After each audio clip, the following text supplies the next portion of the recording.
Fala galera, beleza? A gente vai fazer aqui a nossa aula que seria na quarta-feira, né? Bom, a gente vai dividir a aula em duas partes. Essa primeira a gente vai continuar falando de força de atrito. De fato, a gente vai fazer só dois exercícios de força de atrito. Vai falar um pouco de resistência do ar, como eu já falei em aula, não é algo muito interessante porque cai pouco, aparece muito pouco. Geralmente, a resistência do ar a gente despreza nas questões. E para fechar, a gente vai falar de movimentos curvilíneos, na verdade, de forças em movimentos curvilíneos. É interessante também, porque movimentos curvilíneos a gente sabe que muitas das vezes você não tem a aceleração tangencial, né, que é aquela aceleração que o corpo ele realmente aumenta a velocidade, mas mesmo que a gente não tenha essa aceleração que aumenta a minha velocidade, a gente sempre tem a aceleração centrípeta, né? Aquela aceleração que aponta para o centro. Mas vamos começar aqui com dois exercícios, tá? De forças de atrito. Bom, nosso primeiro exercício aqui é um caixote de peso 80 newton, tá? Então, importante já anotar essa informação. Peso é igual a 80 newtons. Inicialmente em repouso sobre o solo horizontal, é empurrado por uma força F também na horizontal, tá? De intensidade 24 newtons, como mostra o desenho aqui, né? Então, força F de 24 newtons. Determine a velocidade que o caixote adquire ao fim de 10 segundos, então tempo de 10 segundos. Ah, sabendo que o coeficiente de atrito entre o caixote e o solo é 0,25. Então aqui o coeficiente de atrito, que é o μ, 0,25. E a gravidade, né? Quase sempre a gente utilizando 10 metros por segundo ao quadrado. Tá? Bom, o que a gente quer descobrir é a velocidade, né? Então, uma coisa interessante aqui, já que o corpo está inicialmente em repouso, né? Então a gente sabe que a velocidade inicial aqui é zero. Bom, tendo que trabalhar, tendo que saber a velocidade e a gente tendo já o tempo aqui, né, de 10 segundos, não tendo espaço, então se a gente tem tempo, a gente não precisa usar a Torricelli, então aqui a gente provavelmente vai utilizar a função horária da velocidade, tá? V é igual a V0, que isso daqui vai para zero, né, mais a aceleração vezes o tempo. Bom, o que está faltando para a gente aqui é a aceleração, ok? Então, bom, vamos analisar aqui, tá? Esse corpo, esse caixote, as forças que estão atuando sobre ele. Você tem um peso, né? Força-peso. Bom, assim como tem a força-peso, pelo solo a gente tem a força normal, vai ser importante aqui. Essa força F está atuando sobre o caixote. E no caminho contrário, como a gente tem atrito, né? A gente tem a força de atrito. Quando a gente vai calcular as forças resultantes aqui, a gente tem que aplicar, como sempre, né, ou quase sempre, segundo a lei de Newton. E as forças resultantes são todas essas quatro, né? A normal e a peso, elas se anulam, né? Então aqui no caso, o peso é igual ao normal. Por quê? Porque meu caixote ele está num solo horizontal. Então sempre que eu tiver um solo horizontal, um recipiente horizontal, o peso e a normal são iguais, elas se anulam. Então a soma das forças resultantes aqui, ela vai ser F, né? Menos a força de atrito, que está no caminho, no sentido contrário. Força de atrito sempre no sentido contrário ao movimento. Massa vezes aceleração. Por enquanto a gente só tem F. Bom, mas a gente sabe, tá, que a força de atrito, ela é o quê? Ela é o coeficiente de atrito vezes a normal. Vou colocar aqui o símbolo de vetores. Mesmo que aqui eu vou considerar só o valor da normal, né? Não ela como um vetor, eu vou colocar a seta em cima só para a gente não confundir com a unidade newtons. Tá? Bom, força de atrito é igual a coeficiente de atrito vezes a normal. Eu não sei a normal, mas eu sei que a normal é igual ao peso. Né? E o peso, ele é fácil de calcular. é massa vezes... Opa, não. Na verdade, que nem precisa disso por enquanto, desculpa. A gente vai usar isso daqui a pouco. Aqui eu já tenho o peso, que é 80 newtons. Então, se a normal é igual ao peso, então a normal é igual a 80 newtons. Fazendo essa conta aqui, força de atrito, Mi é igual a 0,25. Newtons, aqui, perdão, já eu confundindo Newton com a normal. A normal aqui é igual a 80 newtons.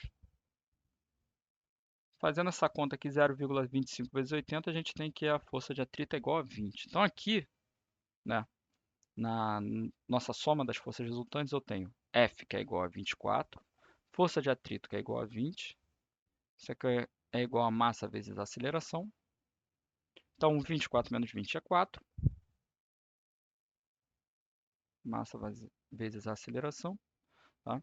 Se a gente isolar esse A, tá? Eu vou ter que A é igual a 4 vezes a massa do caixote. Por enquanto a gente não tem essa massa do caixote, mas agora sim a gente vai usar a fórmula de peso. Por quê? O peso é uma ótima arma para a gente também descobrir a massa. Tá? A gente já tem o valor de P.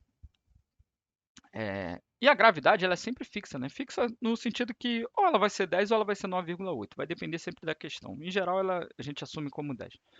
Então, o peso aqui ele vai ser 80, tá? Massa vezes a gravidade, 10. Vou isolar a minha massa, meu M. 80 dividido por 10, que dá igual a 8 quilos. Então, agora, substituindo aqui em A é igual a 4 sobre 8, que, fazendo essa divisão, dá 0,5 metros por segundo ao quadrado. E uma vez que eu tenho a minha aceleração, eu consigo descobrir a minha velocidade aqui, ó, através da fórmula da função horária da velocidade. Vou baixar um pouquinho aqui. Então, eu tenho que V é igual a V0 mais AT. Né? Se V0, a gente já sabe que é zero. V é igual a, no caso 0,5, vezes o tempo, que é de 10 segundos. Para fechar aqui, velocidade do meu caixote, 5 metros por segundo, respondendo a nossa questão. Tá? Então aqui o interessante é trabalhar com essa força de atrito e também entender o seguinte, agora a gente está trabalhando sempre, mesmo a gente trabalhando em solo horizontal, tá? Antes a gente não se preocupava muito com o peso, nem com a normal, porque ele se anulava. Mas agora, como eu tenho a força de atrito, tá? Eu tenho que me preocupar com essa normal, porque a força de atrito está atrelada ao valor da minha força normal. Beleza? Bom, vamos continuar aqui agora para o segundo exercício. Tá? A figura ilustra um bloco A de massa MA 2 kg atado a um bloco B de massa MB 1 kg. Então a gente coloca aqui MA é igual a 2 kg e MB é igual a 1 kg. Okay? O coeficiente de atrito cinético entre cada bloco e a mesa é μ. Tá? Aqui ele já não dá o valor do coeficiente de atrito, mas ele, falando isso, ele já informa que tem atrito. Uma força de 18 N é aplicada ao bloco B. Então, essa força tem 18 N. Tá? E aplicada a B. Fazendo com que ambos se desloquem com velocidade constante. Muito importante isso daqui, tá, pessoal? Velocidade constante. Porque se eu tenho uma velocidade constante, isso significa o quê? Que a aceleração aqui é igual a zero. Tá? E a soma das forças resultantes aqui também vai ser igual a zero. Isso não quer dizer que os blocos, né, eles não estão em movimento. Tá? Significa que a velocidade dele está constante, só que ele não está acelerando. Beleza? Então, você tem uma força ali puxando esses blocos estão se arrastando com um atrito, mas eles estão se equilibrando. Tá?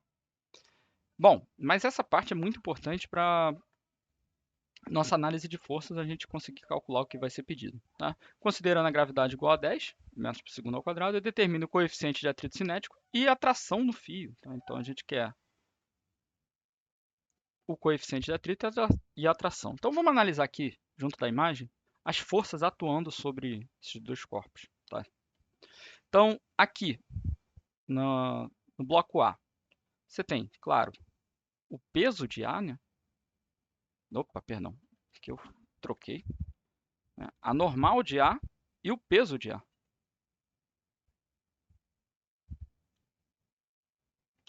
Já em B, a gente tem na vertical, já adiantando aqui, a normal de B e o peso de B.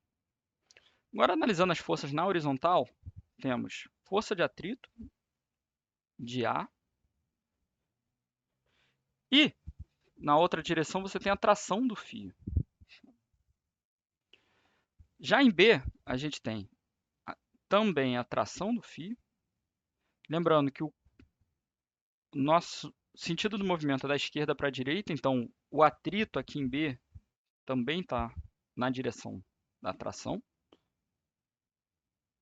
Então aqui a gente vai ter força de atrito em B. E aqui a gente já tem, né, a nossa força F 18 N. Então, analisando aqui, primeiro, vou enumerar aqui com um asterisco. Em A, tá?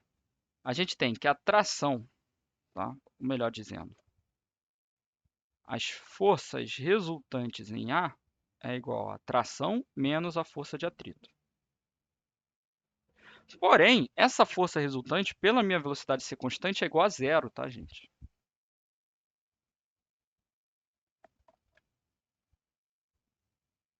Então, tração menos a força de atrito é igual a zero. A gente pode jogar a força de atrito para um lado ou a tração para o outro lado, tanto faz. Mas, no fim das contas, o que a gente vai ter é que a tração é igual a força de atrito em A. Da mesma forma, aqui em B, tá? Vou colocar agora com 2 asteriscos. A gente tem as forças resultantes em B, tá? Que vão ser novamente igual a zero. Isso aqui é igual a força, né?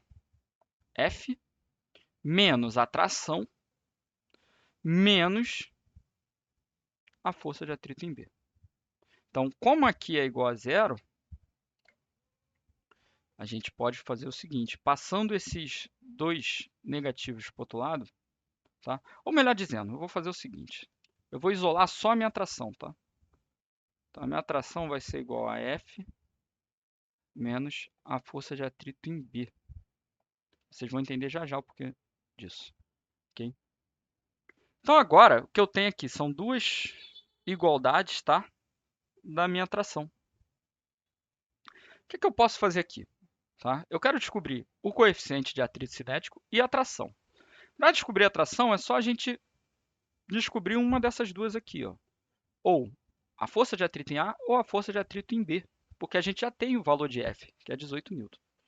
Tá?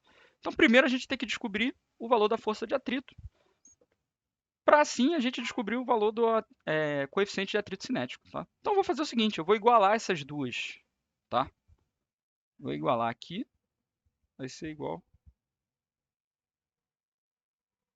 a conta com um asterisco vai ser igual a com dois asteriscos. Por que eu posso igualar? Porque as duas ó, estão em função de t. Então, é como se eu estivesse colocando ó, o t, o primeiro asterisco, igual a t, o segundo asterisco. Dos dois asteriscos ali no caso, tá?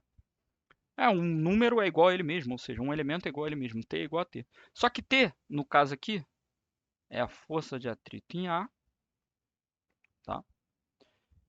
E no outro caso ela é F menos a força de atrito em B.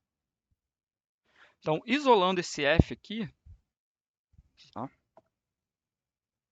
O que eu tenho, vou fazer melhor aqui, força de atrito em A, passa a força de atrito em B para o outro lado, estava negativo, passa somando. Isso aqui é igual a F. Vou continuar aqui embaixo. Bom, agora tendo essa fórmula, tá? A gente sabe que o quê? Força de atrito em A, ela é μ vezes a normal de A.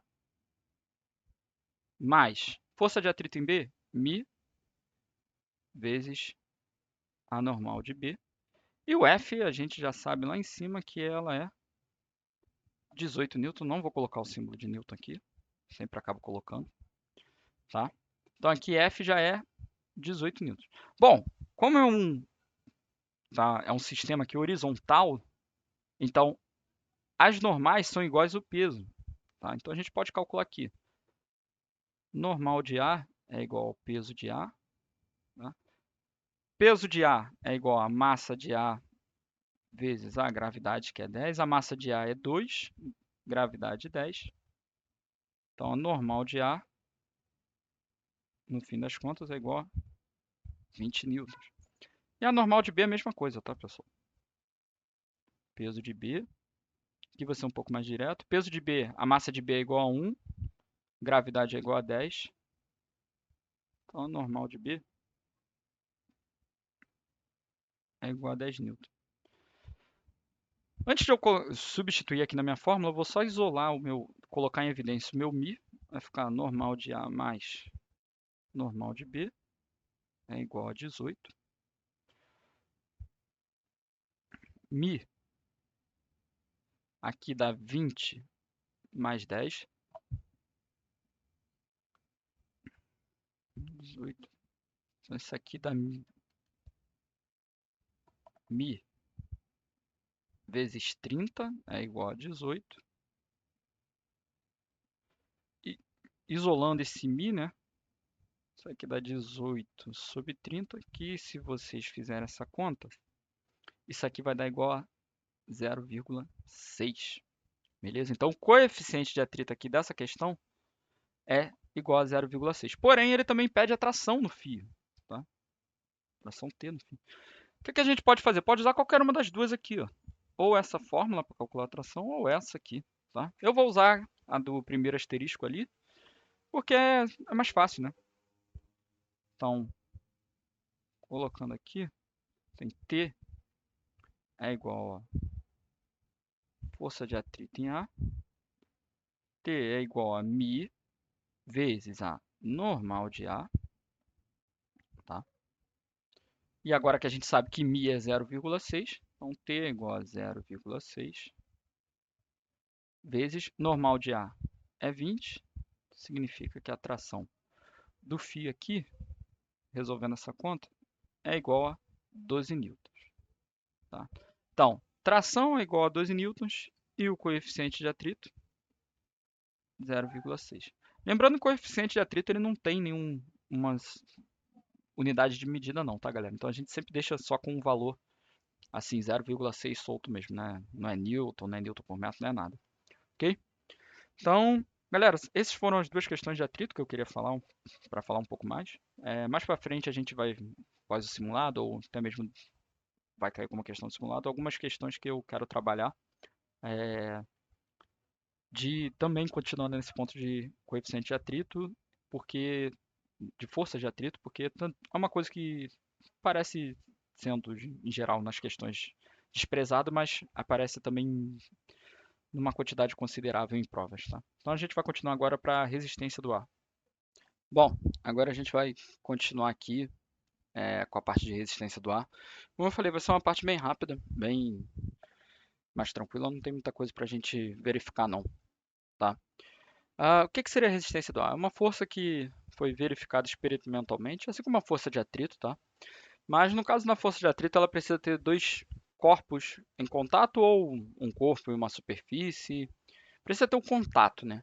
No caso da resistência do ar, acho que um dos melhores exemplos é imaginar, por exemplo, um corpo em queda livre. Tá? A partir do momento que esse corpo está em queda livre, né, você tem contra o movimento dele o vento, né, que a gente imagina ser vento, ou no caso, é o que a gente chama da resistência do ar, tá? Que a gente vai indicar por R. Deixa eu melhorar aqui essa escrita.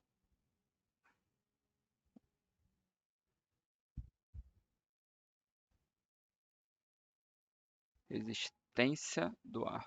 Beleza.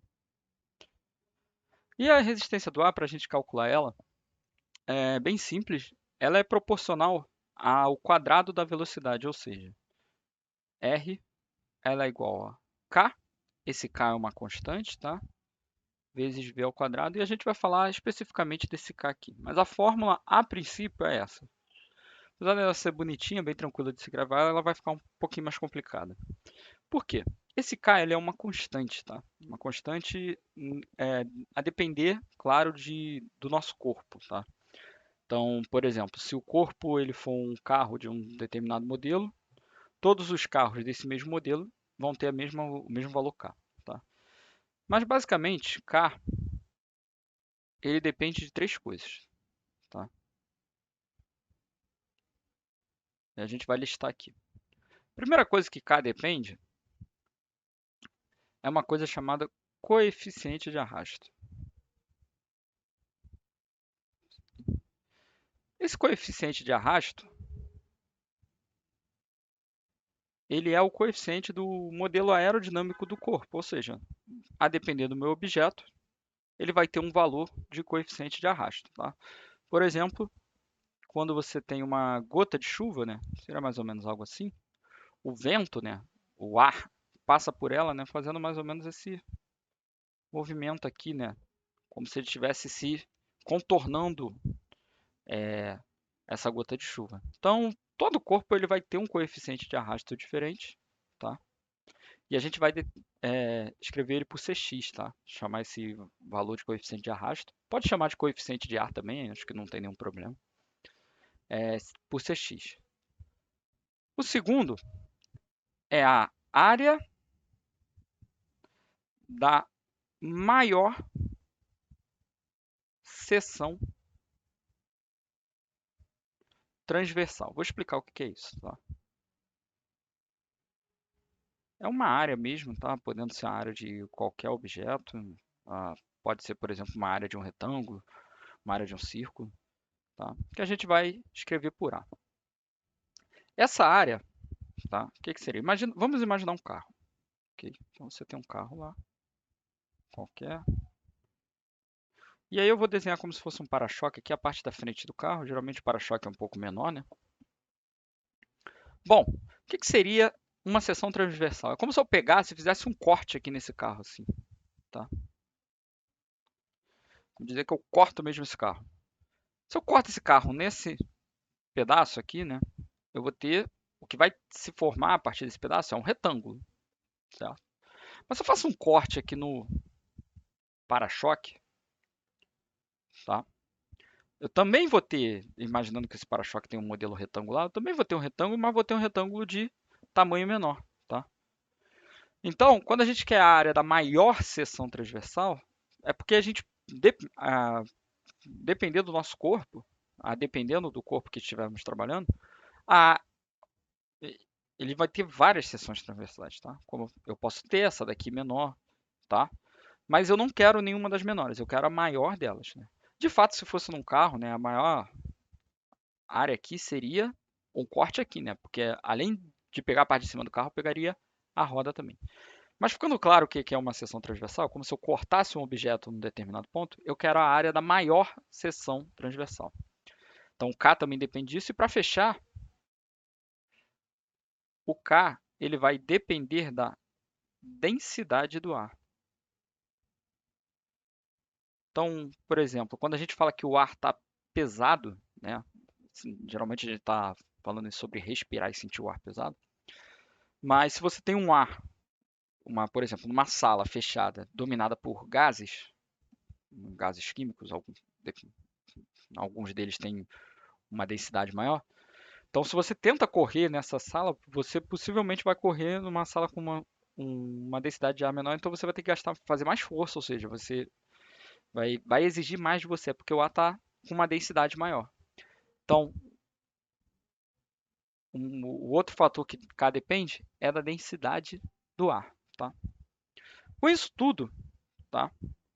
A gente tem uma relação aqui também que é concluída experimentalmente, que o K ele é igual a 1 sobre 2 vezes o coeficiente de arrasto, a área da maior seção transversal e a densidade.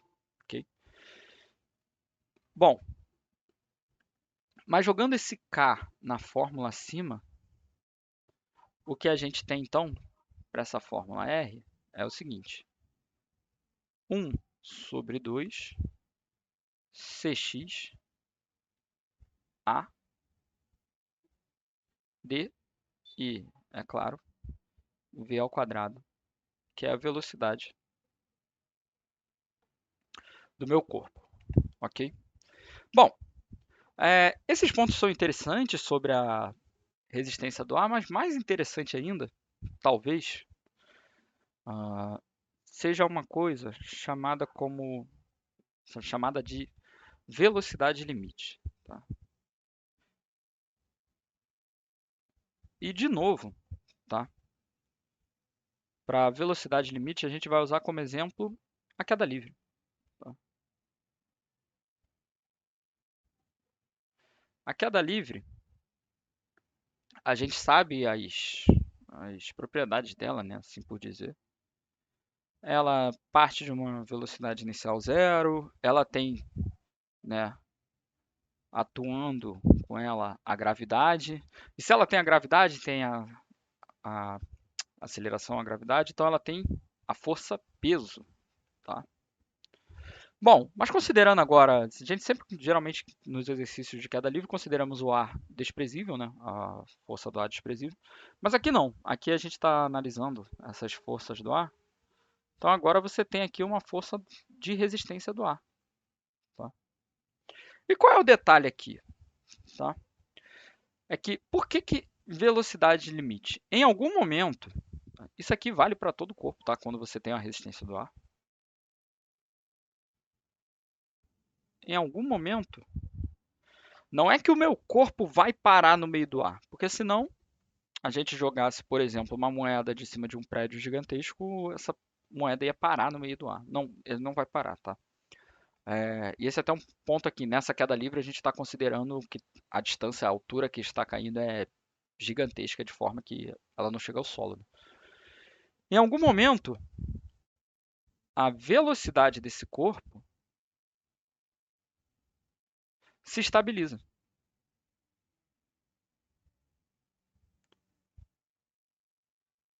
Tá? Estabiliza no sentido de que ela não se altera mais, tá? E não é porque não tem gravidade, tá?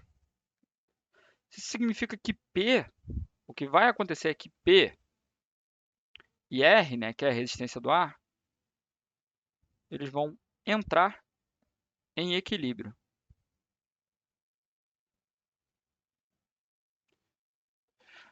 Bom, se você entra em equilíbrio, significa que você está no estado de inércia, né? Sua velocidade está constante, ok? Vou colocar até aqui entre parênteses, velocidade constante. Mesmo tendo gravidade, tá? A minha velocidade passa a ser constante. Então, para cada corpo, né, vai depender, claro, daquela constante K, no caso do coeficiente de arrasto, da massa, enfim. A gente vai ver aqui como calcular essa velocidade. E o que acontece mesmo aqui, entrar em equilíbrio, isso significa o seguinte, que o P ele vai ser igual ao R. Agora, analisando essas duas forças, né, a gente pode abrir aqui as fórmulas dela. Então, o peso ele é a massa vezes a gravidade. E o R, como visto lá em cima, tá? A gente vai usar essa fórmula aqui de baixo. Ele é 1 sobre 2 coeficiente de arrasto vezes a área da maior seção transversal vezes a densidade vezes a velocidade ao quadrado. Mas o que a gente está querendo, né, é descobrir essa velocidade limite. E para descobrir essa velocidade limite, tá? Como que a gente vai fazer? A gente vai isolar esse V aqui. E aí, depois de algumas manipulações aqui, a gente chega à seguinte fórmula, que a velocidade limite é 2mg. Se você quiser também, esse mg aqui pode ser a força peso, tá? Ou seja, 2 vezes a força peso, não tem problema nenhum. Cx a d. Tirar a raiz de toda essa fração. Essa é a nossa fórmula para calcular a velocidade limite. Mas isso aqui, tá, pessoal? Isso aqui é um exemplo da queda livre, mas a gente consegue generalizar isso daqui, tá? Vamos dizer, por exemplo, imagina que eu tenho um corpo aqui, que ele está nesse sentido do movimento. Você tem uma força F1, uma outra força F2. Contra o movimento, ele está no solo, tá? Então você tem contra o movimento a força de atrito. E aqui a gente está considerando que ele tem a resistência do ar, tá? Como que a gente faz para calcular a, a força de atrito aqui? A força de atrito, perdão. A velocidade limite aqui, sendo que agora eu não tenho esse movimento de queda livre, eu só tenho o corpo indo nesta direção, tá? Bom, a gente vai fazer um somatório de todas as forças,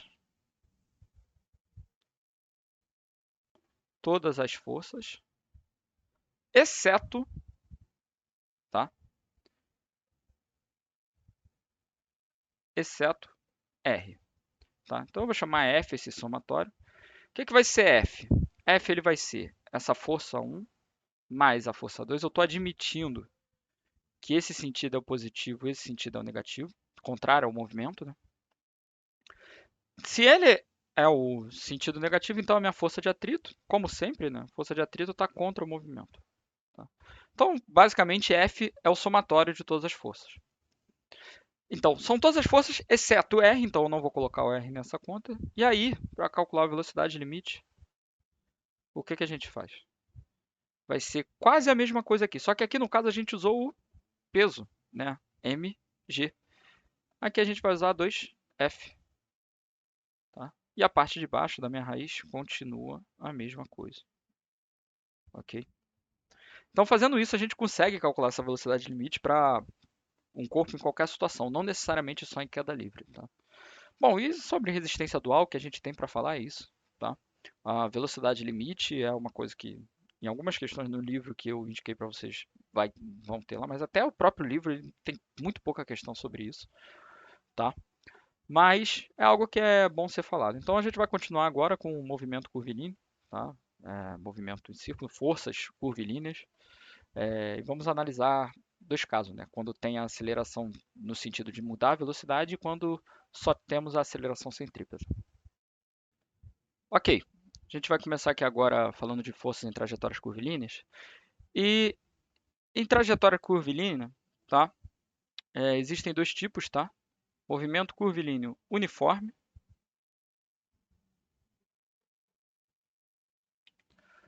e também movimento curvilíneo uniformemente variado, né? Ou variável, tanto faz aqui, tá? Aqui no uniforme não significa que ele não tem aceleração, né? A gente só tem a aceleração centrípeta, que é aquela aceleração que aponta para o centro, tá? Ou seja, que é o que mantém o nosso corpo fazendo a trajetória curvilínea sem sair do, digamos, do círculo, né? Então aqui aponta para o centro. Centro. E que no caso a aceleração tangencial, que é aquela que de fato aumenta ou diminui a velocidade, é zero. E no movimento variado, no caso, a gente tem a aceleração centrípeta, tá? E também a gente tem a aceleração tangencial, né? Que é a aceleração que aumenta a velocidade, ok? Além disso, é importante a gente lembrar de que, por exemplo, a aceleração centrípeta, o módulo dela, né, vai ser igual a aceleração angular vezes o raio da trajetória. Deixa eu melhorar esse R aqui. Tá? Lembrando que aqui o ômega ao quadrado é a aceleração angular, ok? Ela vai ser útil, tá? Em alguns exercícios, inclusive no exercício que a gente vai fazer já já. E o módulo da aceleração tangencial, ele é um módulo da aceleração escalar, né? No caso, como se fosse do movimento normal mesmo, no oblíquo e no queda livre, tanto faz. Bom, se a gente tem essas duas acelerações, tá? Se você tem aceleração, tá? No caso, se o AT, a tangencial for zero, não tem problema. A gente não precisa se preocupar com ela. Mas se a gente tem aceleração, isso significa que tem força, tá? Então a gente pode definir aqui a força centrípeta, ou resultante centrípeta, que é a massa, segundo a lei de Newton. Não muda nada aqui, tá? Massa vezes a aceleração, centrípeta, no caso, e aqui a força tangencial. De novo, massa vezes a aceleração tangencial. Nesse caso aqui, como o módulo dela é igual ao módulo da escalar, em geral vai ser a mesma coisa, tá? Aqui em cima a gente tem dois exemplos, tá? Na verdade, um exemplo só aqui que é de um homem girando essa bola pesada, tá? Essa bola aqui ela faz esse movimento aqui, tá? Então está no movimento curvilíneo, ok? E a gente sabe o quê? Que ela tem, a velocidade dela tem essa direção, certo? E junto dela, a gente tem uma aceleração centrípeta aqui, tá? Se ela tiver uma aceleração tangencial, ok? A aceleração tangencial está na direção da velocidade ou contra a velocidade, né? No caso, ela pode estar para frente ou para trás se tiver diminuindo de velocidade a, o corpo, né? No caso ali a bola. Se a aceleração centrípeta está nessa direção, a força ela sempre vai na direção da aceleração. Então, a força centrípeta aqui, ok? Ela aponta para o centro, beleza? Ok, mas pensando neste caso aqui, tá? Aqui a gente pode fazer uma análise de forças. Aqui no fio a gente tem uma atração, tá? Para baixo, aqui, tá? Deixa eu ver se consigo colocar aqui. Que essa bola está suspensa no ar, então para baixo eu tenho uma força peso aqui, tá? Também é para se levar em consideração. Então quando a gente for fazer a resultante das forças centrípetas, a gente tem que tomar cuidado com os vetores aqui no caso, tá? Da força peso, da força tração. Então essa FCP aqui é chamada de resultante ou força, tá? Resultante, vou colocar aqui embaixo também força centrípeta. Tanto faz o nome aqui, fica a critério de qualquer um, tá? É basicamente isso, tá? A gente não tem tanta coisa assim para falar no geral, porque é mais uma generalização da segunda lei de Newton, ok? Então a gente vai para um exercício aqui, tá? Que é um pouquinho mais complicado, não é tão simples de se resolver, nem de se verificar. Uma massa M está presa a um fio inextensível de peso desprezível. Então, o fio ideal, né? Ele não estica, ele não, entre aspas, não tem massa, né? Então, não tem peso sobre ele, não tem nenhum problema. Gira num plano horizontal, constituindo um pêndulo cônico, tá? Então, o movimento dela pode ser para cá, pode ser para lá, tanto faz. Isso para a gente não vai fazer diferença, mas o que importa é que ela está fazendo um movimento circular, tá? Pêndulo cônico, a base do cone forma um círculo, né? Se o comprimento do fio é L igual a 2 metros, e o ângulo que o fio forma com a vertical é 60 graus, determine a velocidade angular de rotação da massa M. Tá? Primeira coisa que, se a gente quer determinar a velocidade angular, a gente tem que pensar aqui nas fórmulas onde envolve a velocidade angular. E uma que a gente já viu lá em cima, já vou deixar adiantado aqui, é que a aceleração centrípeta, tá? Ela é igual a velocidade angular ao quadrado vezes o raio. Bom, já é alguma coisa, né? Então a gente já está tendo uma ideia do que vai acontecer. Então a gente vai fazer uma análise de forças aqui primeiro, tá, pessoal? Vamos lá. M. A gente tem a força-peso, né? Ele está suspenso no ar, então tem o peso atuando ali. Aqui, né, colocando nesse azul aqui mais claro, você tem uma atração, tá? E a gente sempre tem, né, a nossa aceleração aqui apontando, a nossa aceleração centrípeta apontando para o centro, tá? E a força centrípeta, ela está, tá bom? na direção do centro, tá? Ela aponta para a direção do centro. Ok. Então a gente vai partir desses 3 pontos, tá? Se vocês repararem, se a gente fizer, entre aspas, aqui uma transferência desse P, da força peso, a gente forma o que aqui? Forma um triângulo retângulo, tá? Então a gente coloca esse P aqui, estende esse T e a gente tem um triângulo retângulo, tá? Então o que a gente pode fazer aqui é o seguinte, vamos reproduzir esse triângulo. Você tem a força de tração, né? A gente está falando de vetor, né? Então não tem problema nenhum trazer essa ideia, até porque força é um vetor, é uma grandeza vetorial.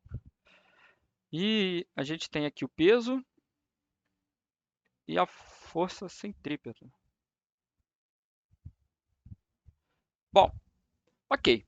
Você tem um triângulo aqui. E esse triângulo vai ser retângulo. Por que esse triângulo vai ser retângulo? Bom, basicamente esses 2 triângulos aqui, esse pequeno que vai ser formado e esse maior, que a gente vai tratar dele depois, eles vão ser semelhantes, tá? Os critérios matemáticos aqui, analisando os ângulos de cada triângulo, tá? E esse ângulo aqui, ele vai ser justamente θ, tá? Ok, então esse triângulo aqui, se a gente poderia usar Pitágoras, né? Ele vai ser um triângulo retângulo com ângulo de 90 graus aqui, né? Como eu falei, a gente está comparando com esse triângulo maior aqui, tá, gente? A gente poderia usar Pitágoras aqui, mas não vai ser muito útil, tá, pra gente. O que a gente vai usar aqui é a tangente de θ. Por quê? Porque se eu faço Pitágoras aqui, tá, o que eu teria era t ao quadrado, tá? É igual a p ao quadrado mais força centrípeta ao quadrado. Ok, eu tenho isso daqui. Mas isso não vai me ajudar muito, tá? Porque eu teria que saber a força de tração do fio. O peso é uma coisa que é tranquilo de calcular, apesar de a gente não ter a massa, tá? Mas isso não vai ser problema. Então eu teria que calcular a tração aqui. A tração eu não sei qual é ela, tá? Bom, se eu olho para a tangente, isso é cateto oposto, ou seja, FCP. Vou tirar o vetorial ali em cima. Sobre o peso, ok? Então vou trabalhar em cima desses valores. Vou colocar aqui embaixo agora. Tangente de θ é igual a força centrípeta e o peso, tá? Só que a minha força centrípeta, ela é massa vezes a aceleração centrípeta. E o meu peso, massa vezes a gravidade. Só que aqui eu já posso cortar minhas massas. Por isso que, apesar da gente não ter o valor de m, né, da massa, ele não foi necessário aqui. Além disso, minha aceleração centrípeta, ó, ele é velocidade angular vezes o raio sobre a gravidade, tá?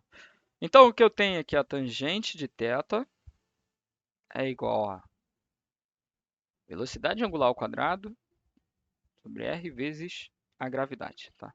Eu vou guardar isso daqui, tá, pessoal? Então, eu vou só simbolizar aqui com... Vou usar asterisco não, que eu já usei anteriormente. Vou usar aqui como a equação 1, tá?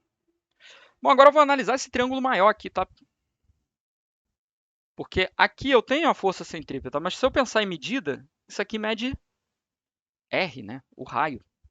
Então, analisando o triângulo maior, tá? Tem um ângulo θ, eu tenho L que mede 2, eu sei que o L mede 2, mas vamos manter como L aqui ainda. E de novo um triângulo aqui. De novo, eu precisaria dessa medida aqui para conseguir trabalhar com Pitágoras, mas a gente vai tentar trabalhar com alguma coisa que envolva R e L. E nesse caso, o que a gente pode trabalhar ali, claro, envolvendo θ também, é o seno. Seno de θ é igual a cateto oposto, que é R, sobre a hipotenusa, que é L. Se eu passo esse L para lá multiplicando, ou seja, eu isolo R, o que eu tenho é R é igual a L vezes o seno de θ. Então aqui vai ser a minha equação 2. Tá? Então agora eu tenho, galera, aqui, ó, tangente de θ, tá? que é a minha equação 1. Tangente de θ é igual a velocidade angular ao quadrado vezes o r sobre a gravidade. Minha equação 2 é que o r é igual a L vezes o seno de θ. Bom, eu vou colocar uma equação 3 aqui, que na verdade é uma coisa que já é bem conhecida na matemática, que é sobre a tangente, tá? Tangente, se a gente pensar no cateto oposto e no cateto adjacente, né, que seria num triângulo retângulo, não está errado ser isso, tá? Mas ela é mais do que isso. Tangente de θ, ela é, na verdade, o seno de θ sobre o cosseno de θ. Então, o que eu vou fazer agora, tendo essas informações, é que eu vou pegar as duas e vou jogar lá na equação 1. Tá? Ou seja, o r vai ser substituído. Tá? O r vai ser substituído. E a tangente de θ também vai ser substituída pelos valores que estão na equação 2 e na equação 3. Tá? Então, substituindo a tangente de θ, eu tenho seno de θ sobre cosseno de θ. Velocidade angular ao quadrado. O r agora eu substituí por L vezes o seno de θ. Dividido, é claro, pela gravidade. Agora aqui, se eu passo esse seno para cá dividindo, ou, no caso contrário, eu passo outro seno para lá dividindo, tanto faz o que eu fizer, significa que eu vou poder cortar os dois senos, né? Então, eu já posso diretamente cortar aqui. Tá? Mas, além disso, eu vou fazer o seguinte, vou pegar essa gravidade e vou jogar lá para cima, que ela está dividindo aqui e vai passar para lá multiplicando. Tá? E, além disso, eu vou pegar esse meu L e vou jogar ali para baixo. Tá? Isolando assim o que eu quero calcular, que é a velocidade angular. Então, velocidade angular ao quadrado é igual a gravidade sobre L cosseno de θ. Tá, agora a gente já consegue trabalhar aqui com as contas. A gravidade é 10, né? O L é igual a 2. Esse cosseno de θ a gente não sabe inicialmente, né? Mas a gente sabe que θ é 60 graus, né? Lembra que a questão disse que o θ é 60 graus. Se o θ é 60 graus, então a gente sabe, lá da matemática, né, que cosseno de 60 graus é 1 sobre 2, ou 0,5. Tá? Então, isso aqui embaixo seria 2 vezes 0,5. Ok. O 10 continua aqui em cima. Tá? Só que 2 vezes 0,5 é igual a 1. Então, sobre 1. Só que 10 sobre 1 é o próprio 10. Então, no fim das contas, o que a gente tem é velocidade angular ao quadrado é igual a 10. Só que para tirar esse quadrado aqui, a gente vai tirar a raiz do outro lado. Então, velocidade angular é igual a raiz de 10. Que isso aqui dá aproximadamente 3,1, 3,2, 3,3, aí por perto, tá? Então, a gente pode colocar 3,2 aqui. Vou colocar 3,2. Ok. 3,2 seria, no caso, né, rádio por segundo. Ok? Finalizando assim a nossa questão. Então, a gente trabalhou aqui com as forças, mas para calcular a velocidade. Então é bem importante a gente saber, principalmente, eu acho, né, na minha visão, essa relação aqui. Aceleração centrípeta é igual a W ao quadrado, ômega ao quadrado, né, perdão, vezes o raio, tá? Mas não é só isso também não, tá, galera? A aceleração centrípeta, ela também é a velocidade escalar mesmo, né, como se fosse a velocidade normal, sobre r. É porque quando a gente faz a conversão de v para ômega, ela volta a ser essa. Então, se numa questão, por exemplo, você tiver só aceleração centrípeta, nada de aceleração tangencial, e pedir a velocidade escalar, você vai ter que trabalhar com essa fórmula para aceleração centrípeta, com essa igualdade. Se pedir a velocidade angular, então a gente trabalha com essa. Beleza, galera?